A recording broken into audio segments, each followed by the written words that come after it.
Welcome to Tech.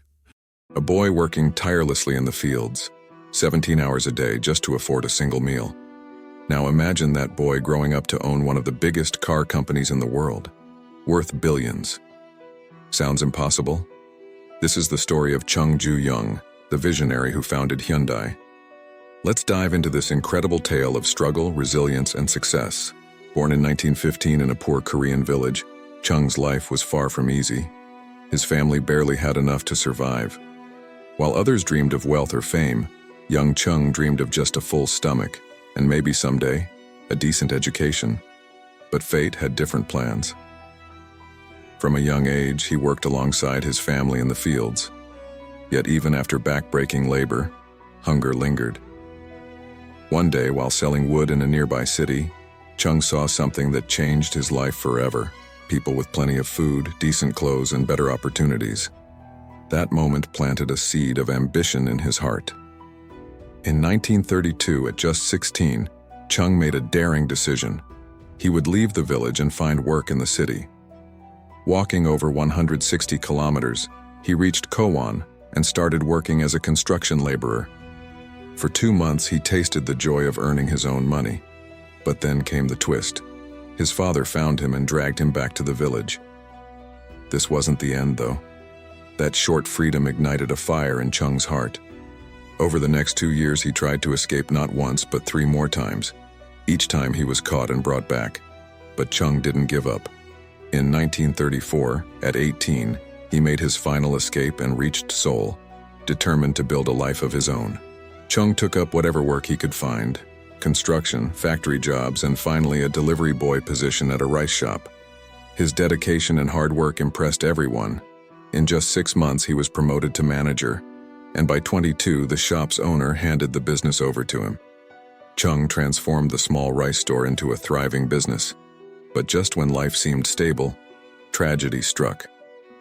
World War II began, and the Japanese government took control of all rice shops in Korea, including Chung's. Everything he had worked for was snatched away. But Chung wasn't someone who gave up easily. Chung switched to a car repair business, borrowing money to start his first garage. Within weeks of opening, disaster struck. The garage burned down. Most people would have quit, but not Chung. He borrowed more money, rebuilt the garage, and focused on speed, delivering repairs faster than anyone else. His strategy worked, and by 1943, he had 80 employees working under him. But once again, war destroyed everything. Japan took over his garage to build war equipment. Forced to return to his village, Chung saved every penny he could, confident that he would start over again. After World War II, Korea was liberated from Japanese rule. Chung returned to Seoul and restarted his car repair business under a new name, Hyundai Auto Service. The name Hyundai means modern, and it reflected Chung's vision for the future. In 1947, he expanded into construction, despite having no formal experience. His first company, Hyundai Civil Works, began with small projects but quickly grew.